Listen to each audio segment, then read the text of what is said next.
All Hit Radio.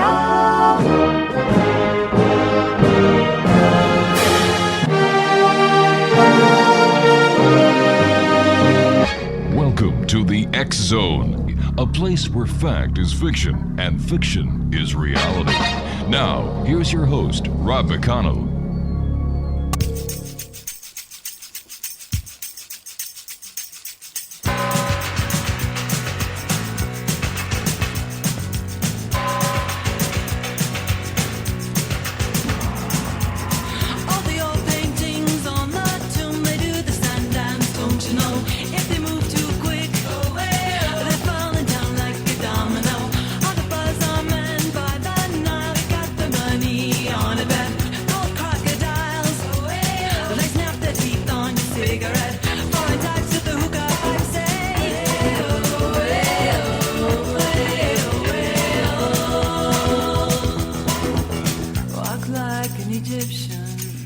Welcome back to the X Zone, everyone. I am Rob McConnell. We're coming to you from our broadcast center and studios in Crystal Beach, Ontario, Canada.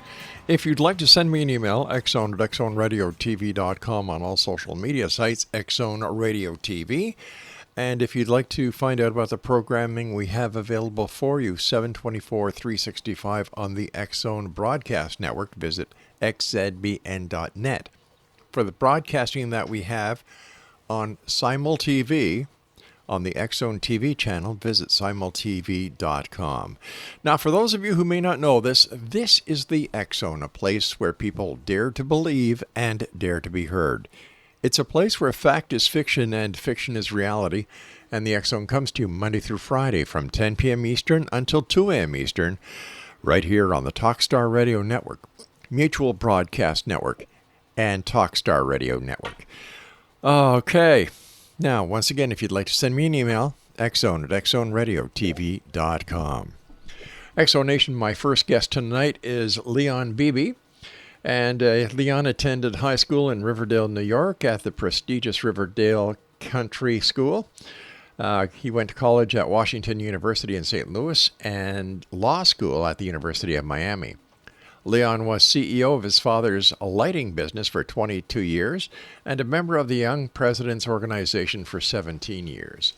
Leon is the author of Adam-Alien, published in 2014, and Adam Decoded, published in 2018. They are part of the Adam series trilogy. Leon is an expert on such subjects as human origins, biology, and ancient mythology and archaeology. He is a believer in ancient texts representing actual human events and true history, and his thesis is both controversial and explosive. Joining me now is Leon Bibi. And Leon, welcome to the X Zone. Thank you so much. Great to be here. All right. Where did your interest in extraterrestrials, ancient aliens, come from?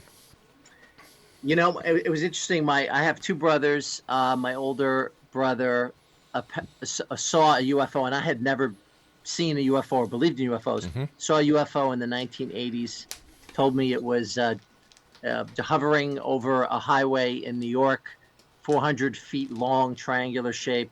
Many cars pulled over to the side, couldn't believe what they saw. He was dumbfounded. He called 911. They said they had 3,000 to 4,000 calls about this UFO. And just so happens to be that the UFO was over a nuclear base in New York, and he told me that story. I didn't really believe it, and I sort of put it aside mentally.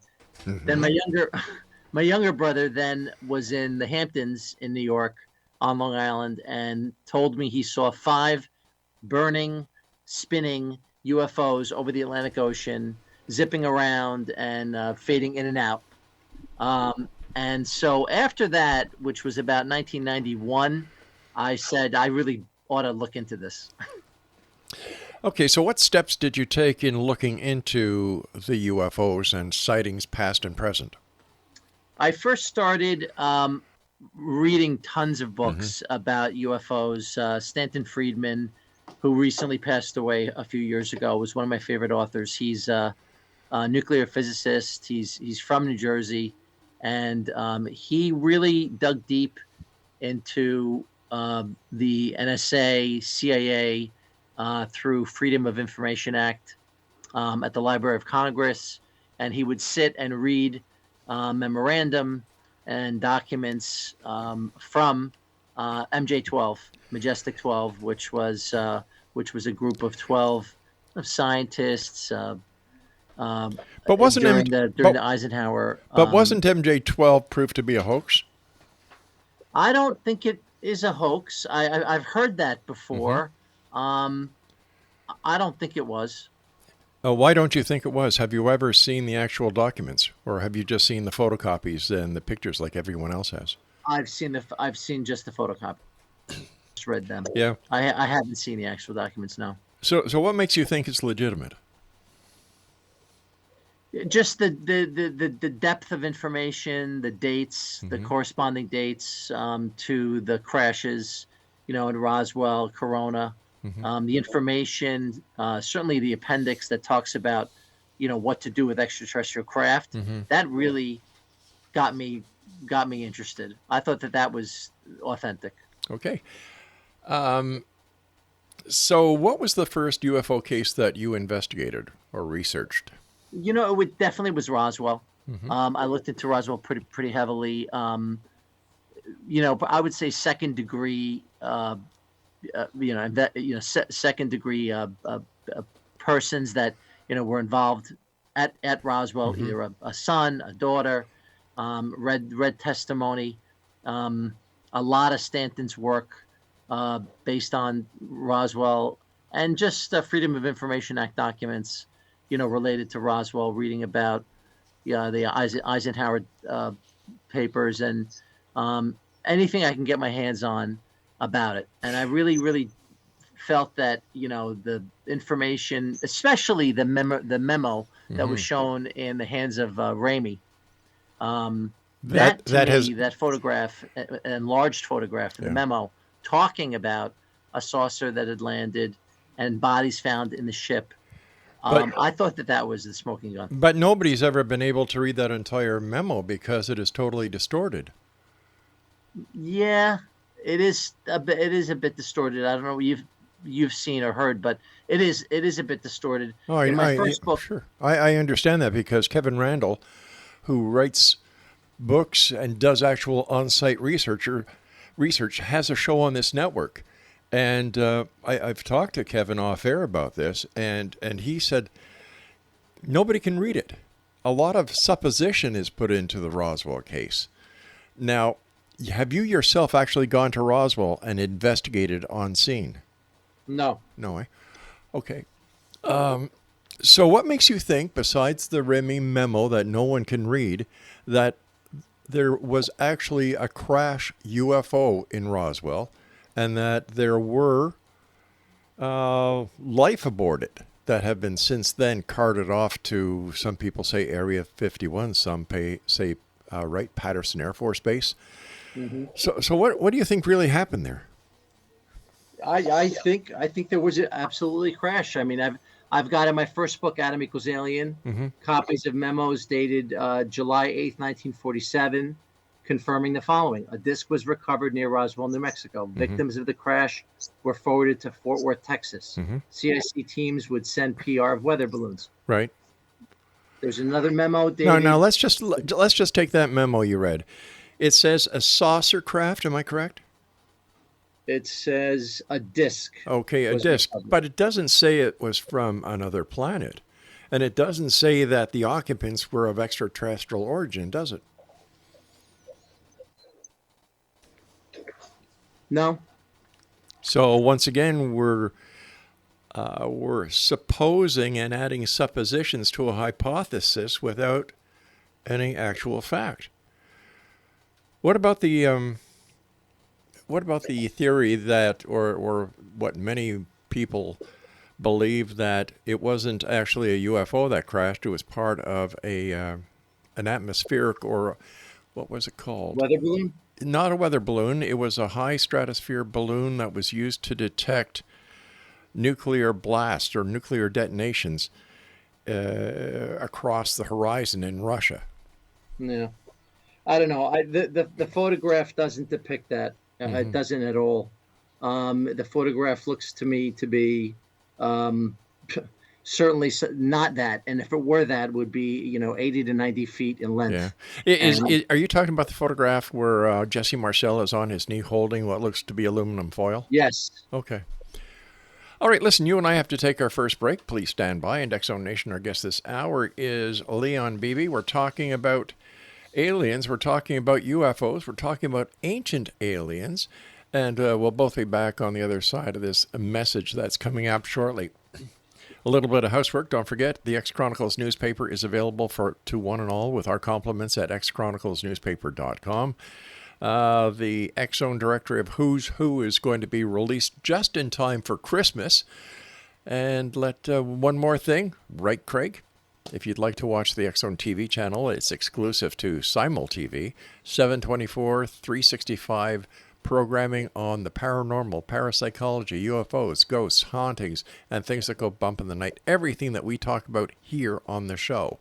We'll be back on the other side of this commercial break as the X Zone continues with yours truly, Rob McConnell, from our broadcast center and studios in Crystal Beach, Ontario, Canada. Don't go away.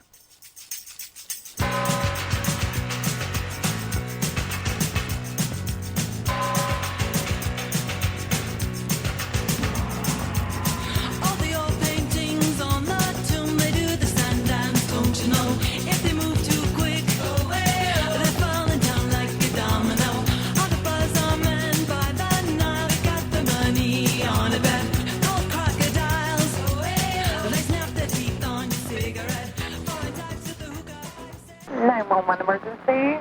This is Elijah. What? Elijah, you know Elijah? No, I don't. Well, they know me down at the police station. Well, hey, why does that keep beeping like that? It's on a recording. Oh, hey, a recording. That's great. I'm being recorded? Yes, sir. Hey, that's great. I want everybody to hear about me. Pretty soon I'll be world famous. That's the truth. I'm going to Jerusalem pretty soon. God's going to take me his way, a spaceship. UFO, you better believe it. They're everywhere. Everybody has seen, millions of people have seen them all around the world. Well, that's great. Yeah, that's right. And God bless the police officers and the scientists and the ordinary people that talk about these UFOs, so they do exist, and I know all about them. I'm a ufologist. I'm the #1 scientist on this planet. I'm an authority on them. I'm a scientist. Okay. Yeah, you heard of Albert Einstein? No, but I'm going to have to go. I got other emergencies. Well, I can explain it to you, his formula of relativity. Well, I don't have time to hear Einstein's theory of relativity. But it's very simple. E does equal MC squared. That's right. Okay, Emmanuel equals the Messiah coming the second time. It's elementary, my dear Watson. Einstein was a Jew, and I'm a Jew, and very few people in the world understood him. That's right.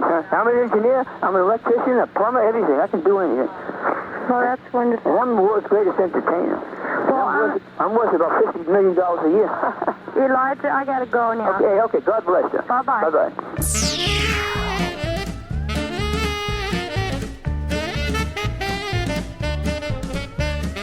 I made love to an alien near Roswell last night. We strolled along together in the pale moonlight. I had a funny feeling that something wasn't right. I made love to an alien last night. When she gripped my hand, I was feeling mighty fine. But her fingers with mine would not intertwine. When I bent down and gazed into her eyes, they were big as donuts and blacker than the sky. And welcome back, everyone. This is the X Zone, coming to you from our broadcast center and studios in Crystal Beach, Ontario, Canada. I'm Rob McConnell. My email address is xzone@xzoneradiotv.com. And throughout the internet on all social media sites, X Zone Radio TV. My guest this hour is Leon Bibi. And Leon, that picture that everybody associates with the Roswell crash debris with Jesse Marcel holding it up, it looks like it was a pre-planned photo op.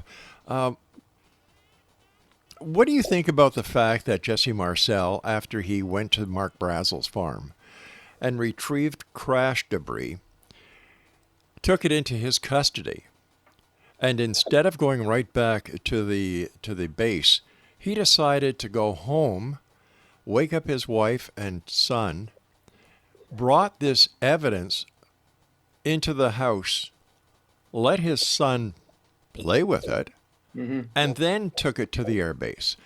Now, doesn't that mean that as a base intelligence officer, he broke the chain of custody, and that evidence should never have been used in any aspect of an investigation? That's possible.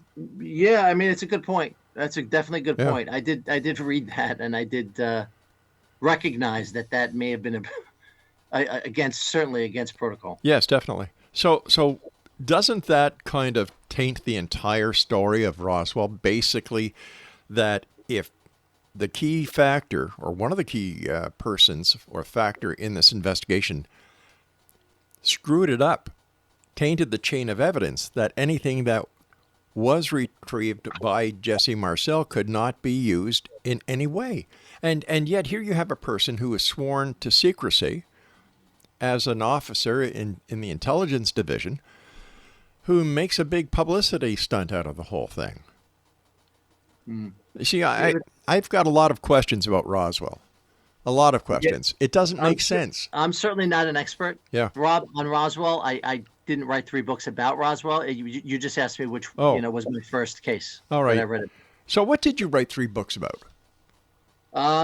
Specifically about the origins of humans, as it relates from the Sumerian tablets. I read pretty much all the Zecharia Sitchin books, Right. and read many translations of the Sumerian tablets about the Anunnaki. Right. I'm a big believer in the Anunnaki coming to Earth, for gold and creating humans. And my second book is called Adam Decoded, which delves into Sumerian tablets, etc. But the third book is called The Missing Link, and The Missing Link is specifically about DNA, about 223 genes that have no relation whatsoever to primates. They just came and showed themselves in the human genome. And I delve into 4 genes specifically that have to do with brain capacity, speech, and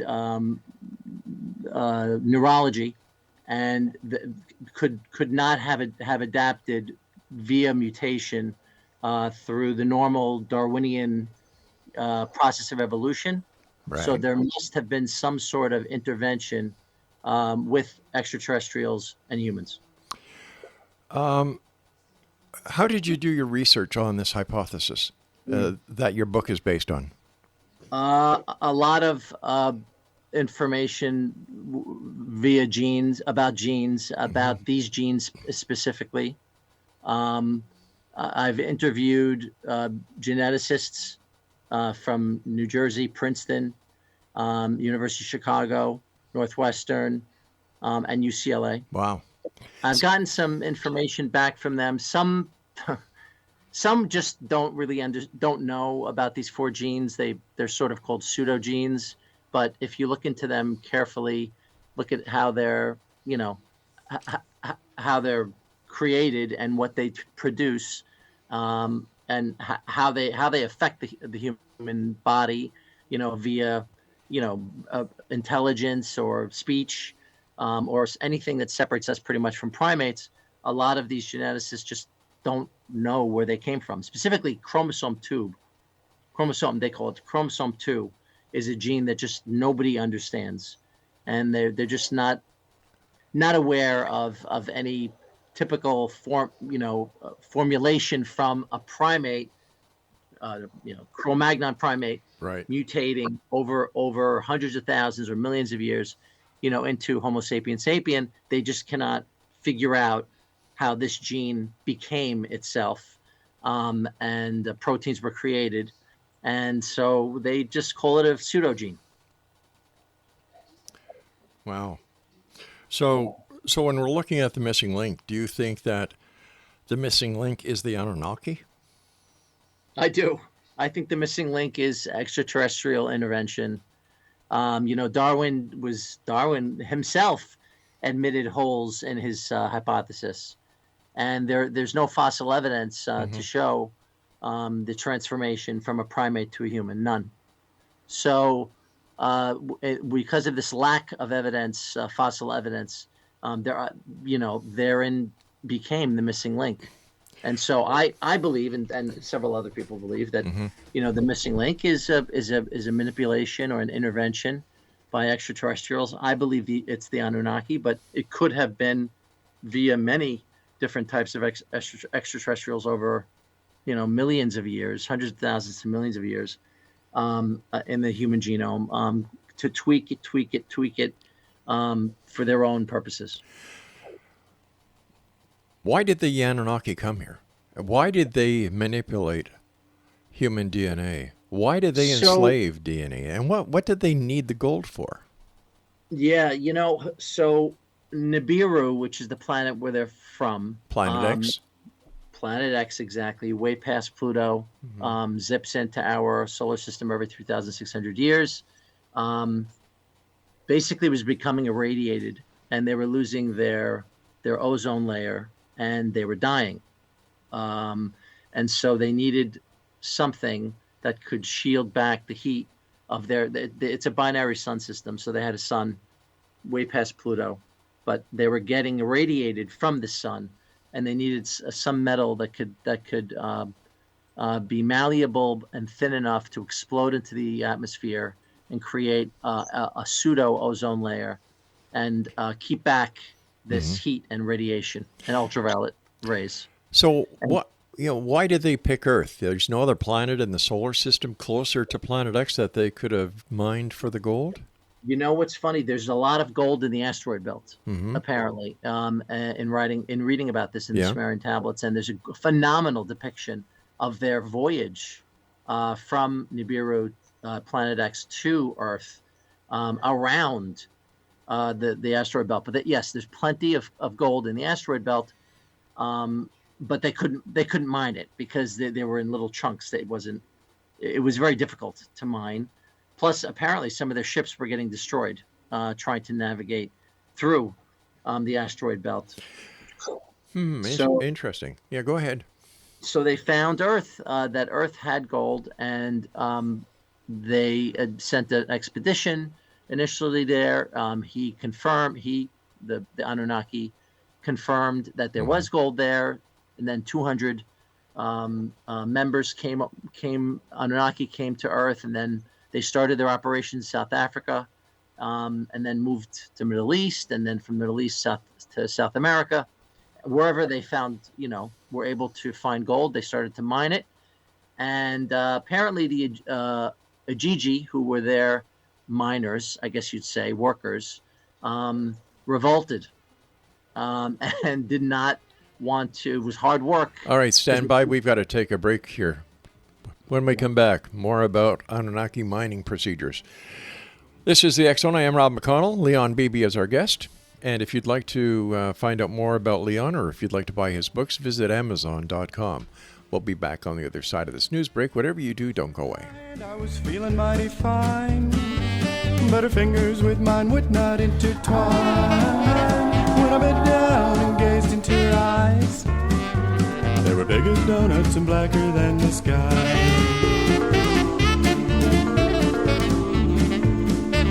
She said, I'm feeling lonely. I said, Lord, so am I. We'll stroll along together, but we won't question why. That ground beneath your feet, dear, is flashing red and white, and sprouting little mushrooms left and right.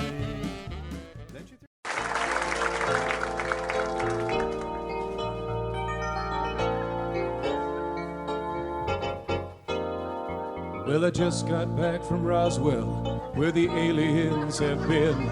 And if you ask the feds the cause, well, they'll only lie again.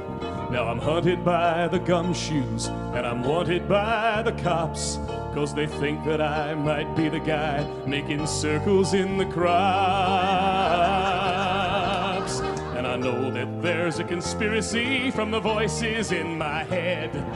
Elvis lives, that's clear to me. It's McCartney who is dead. And if the Mars men should come again and take me, I will go. I will take a trip on their rocket ship. God bless the UFO.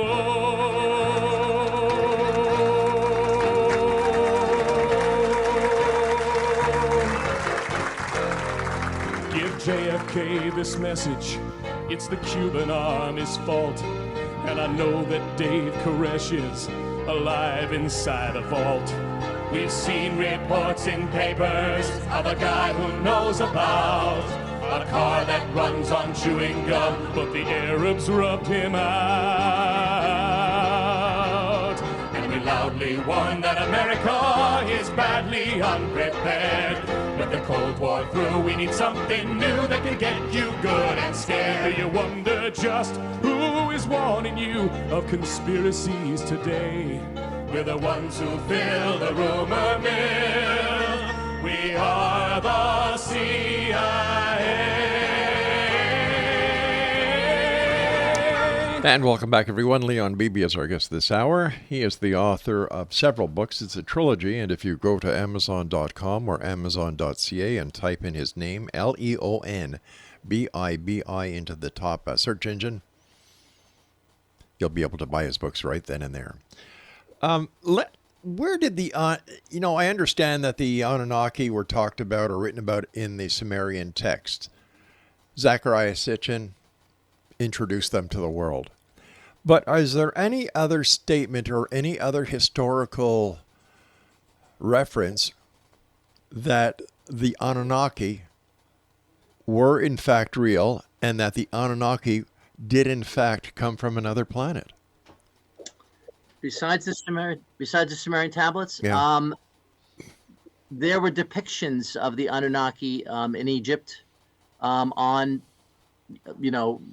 several, I guess, clay fortresses, and they would depict a large, muscular humanoid, and then they would depict the smaller, half the size, smaller, thinner humanoid next to them, subservient to them. Okay. I would say that those would be pretty much the only two, formal depictions of the Anunnaki. So why do we give it any credibility? Why wouldn't we? Why would we?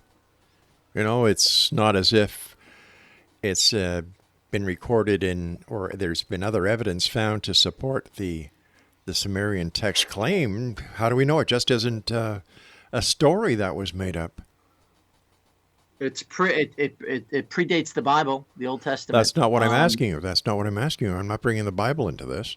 Well, I'm just saying, some people believe the Bible is all, fact, and I would dispute that. Okay. So the Sumerian tablets are 6,000, some cases, 6,000 years ago. Okay. 4,500 BC. All right. So it predates all documentation.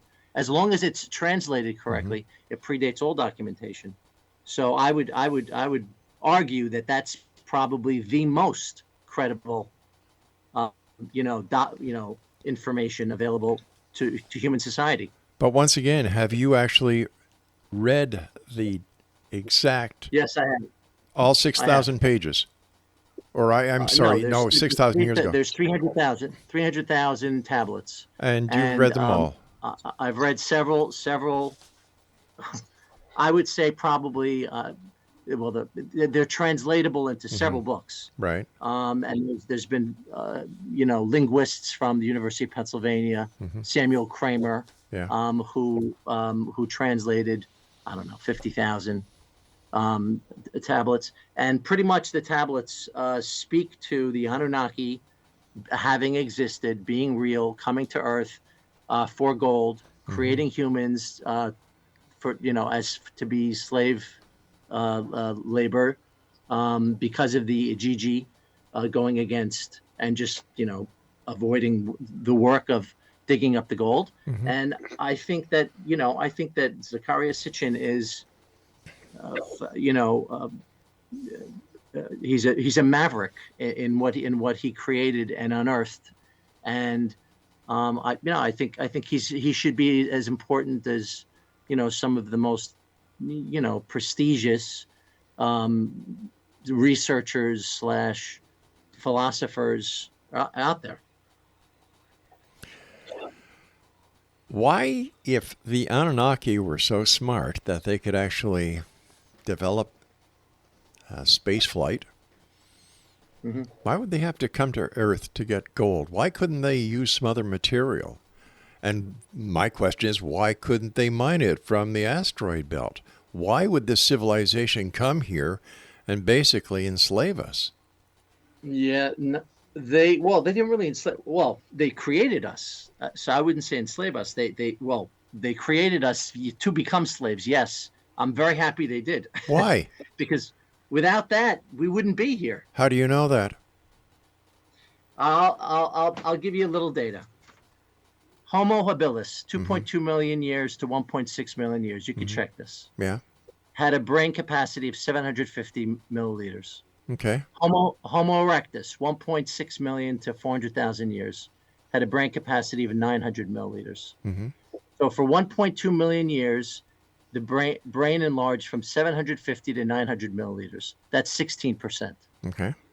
All of a sudden, from 200,000 years to today, Homo sapiens brains went from 900 milliliters to 1,400 milliliters. That's a 55% increase. Okay. How did that happen? By Evolution. Darwinism? Yeah. By human evolution? By mutation? Yeah, No, why not? didn't. Well, So wait a obviously second. something Then happened. what are you Something- saying? What are you some saying? Wait a intervention second. happened. Wait a second. Hold on here. So you're saying that all other species on this planet, all other mammals, they progressed to the point where they are today because of the intervention of the Anunnaki? No, only Homo sapiens, only humans. Well, why wouldn't they use horses? They were, or whatever large animal there was, instead of using humans or slaves. They used Cro-Magnons. They didn't use Neanderthals. They used Cro-Magnons Okay. because that was the most, I guess, closest skull and closest body structure to theirs. Even Right. though it was smaller than theirs. Neanderthals were more primate. The wideness of the face and the nostrils, Right. and the Cro-Magnons were a little bit more humanoid, and so they took an egg, several. It took them, I don't even know how long, but a long time to figure out how to basically create a test tube baby from a Cro-Magnon egg and an Anunnaki sperm, and they mixed it just like a test tube baby would be. And they had to snip and basically snip several chromosomes from the primates. They've 48. We have 46. Right. They had to snip some of the chromosomes and literally take some parts out and snip on others. So they had to add speech, they had to add cranial capacity, and reasoning, and so those are those were genetic traits that Anunnaki had. So that's proof that primates don't speak. They don't have the capacity to speak. We do. So and there are 3 or 4 genes that are specific to speech and brain capacity. MIR 941, that's a brain gene. SR6AP2, also a brain gene. Okay. So these. Let me ask you this.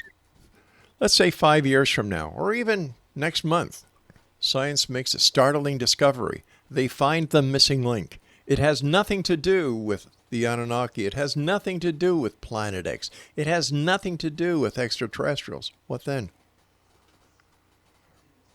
There won't be a missing link because there's no bit since Darwin in 1860. There hasn't been one shred of evidence, fossil evidence, showing the transition from primate to human. Not one. And there has been no fossil evidence of the Anunnaki either. That's not true.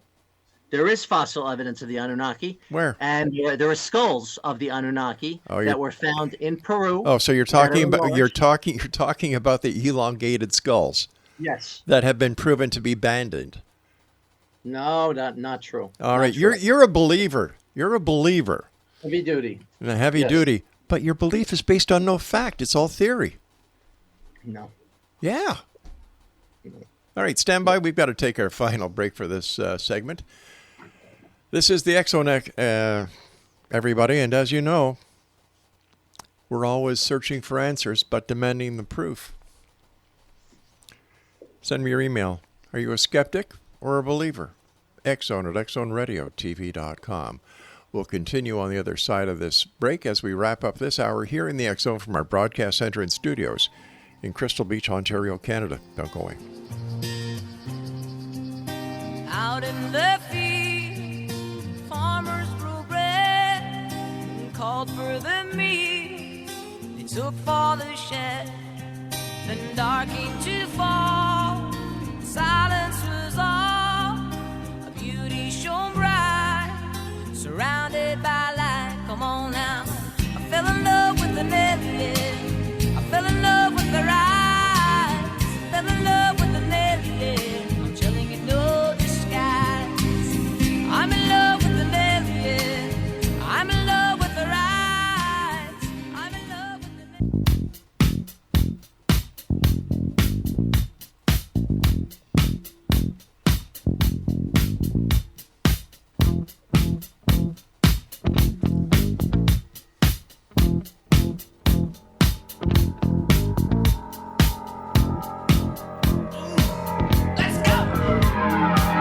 Walks further down the street with the brim pulled way down low. Ain't no sound but the sound of his feet. Machine guns ready to go. Are you ready? Hey, are you ready for this? Are you hanging on the edge of your seat? Out of the doorway, the bullets rip to the sound of the beat. Yeah. Another one bites the dust. And welcome back, everyone. Leon Bibi is our guest. His books are available on Amazon.com. All right, before we went to the break, we were talking about fossil proof of the Anunnaki. And you brought up the elongated skulls from Egypt. I'm sorry, from Peru. Yeah. Now, they're not fossilized. No. I'm asking for fossil evidence that the Anunnaki were here. I'm not aware of any fossil evidence of. Oh, okay, but if they were here, why isn't there any fossil proof of this? You know, there's Cro-Magnon proof. You know, so why isn't there any proof of the Anunnaki except in the Sumerian tablets? I mean, the Sumerian tablets, yes, and depictions in Egypt, yes. But those depictions could be depicting anything. It's a supposition that this depiction of this tall person, this big person beside a small, slender person, is the Anunnaki beside a human.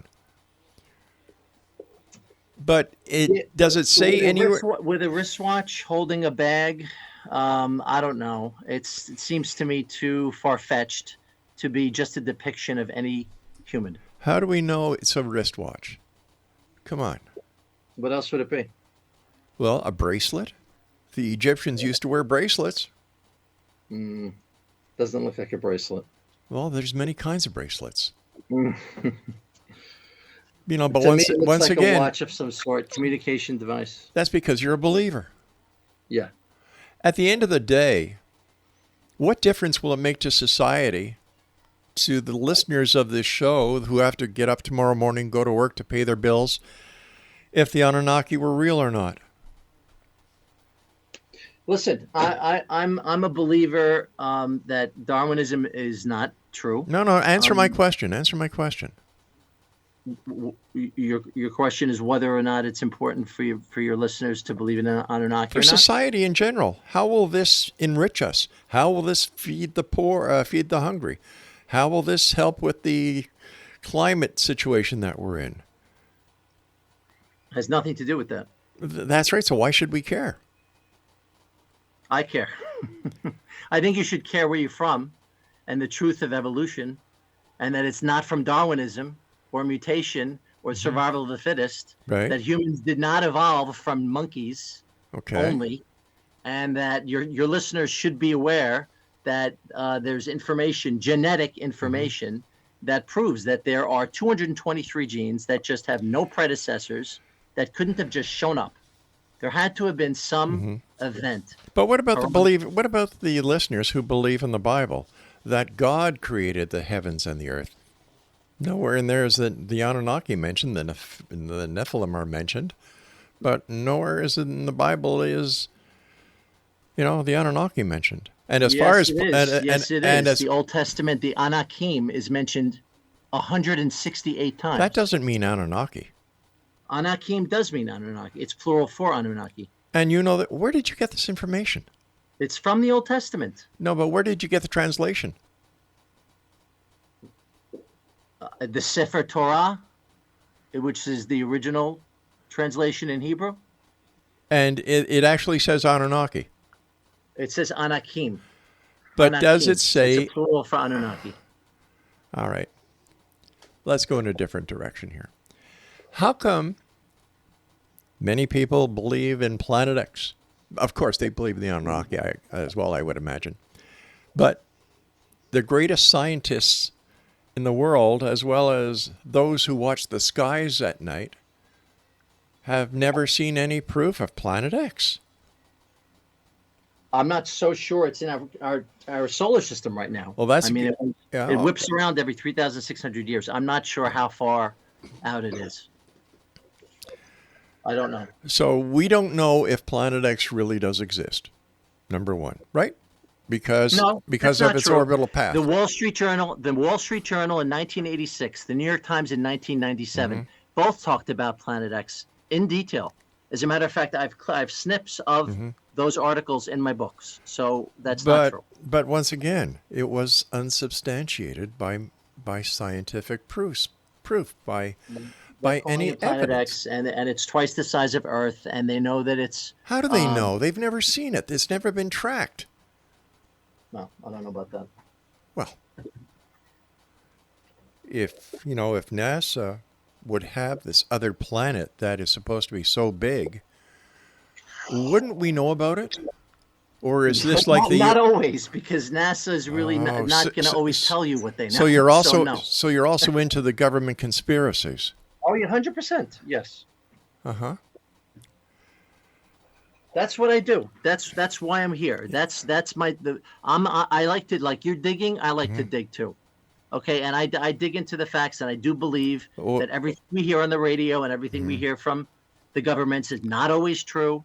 And yes, they're going to hide information that they know, the trilaterals, the Bilderbergs, that they know are... Here we go, the New World Order. The New World Order. Create havoc. Yeah. Or an uproar. Okay, so the government may at time evade certain issues, right? I'll agree with you on that. But so do authors. Authors who have an agenda to sell and try and make a name for them to get their 5 minutes of fame and glory. We see this all the time. So why should we take the word of an author who's never done any physical research in any of the locations where they write about compared to the government? Who do we believe? Well, there we've done it again, Exo Nation. Another guest who just couldn't take the heat of the Exxon. When questioned too much, when credibility is challenged, when you try and get a straight answer, it's like, it's hard. It's really hard. But the worst part is, Exo Nation? They think that we give them a platform to come on and promote their books without challenging them. They want, this guy said he's out there to get the truth, answer the truth, right? He's not. He's out there to sell a book. Because when I asked him about fossil proof of the Anunnaki, what does he bring up? The elongated skulls that are found in Peru and Central America. If the Anunnaki were going to, look for gold, how come they didn't look for it in North America, in Canada, or the United States? Only in the ancient lands. If it doesn't make sense, we have the right to question it. I don't believe that the Anunnaki are real because there is no evidence except within what did he say? Within the Sumerian text, Zechariah Sitchin brought it to the top. Wow. I had a lot of respect for Zechariah. He was on the show a number of times. But when push comes to shove, I did not get answers to my questions. And when I pushed, because I felt that the Exonation was being deceived and led down a rope that had nothing but knots in it, he hung up. He didn't want to speak to us anymore. I'm not George Noory, where you go on and he agrees with everything you say. I'm not. I don't want to be another George Noory. I like asking questions. I like getting honesty from a guest. That is why we call it searching for answers, demanding the truth. Wow. I don't understand this. I really don't. But I guess he's got nothing better to do. You know, he was, he was the CEO of his father's lighting shop, and I didn't see any studies that would pertain to paleontology. Who knows? Anyway, I'll be back on the other side of this commercial break as the X Zone continues with yours truly, Rob McConnell, from our broadcast center in Crystal Beach, Ontario, Canada. And as you know, X Zone Nation, when I play this song, it means another one bites the dust. We'll be back. Don't go away.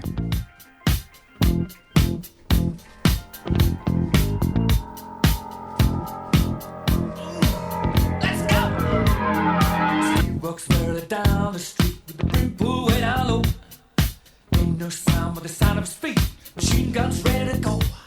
Are you ready? Hey, are you ready for this? Are you hanging on the edge of your seat? Out of the doorway, the bullets rip to the sound of the beat. Yeah. Another one bites the dust. Another one bites the dust. And another one gone. And another one gone. Another one bites the dust. Yeah. Hey, I'm gonna get you too. Another one bites the dust.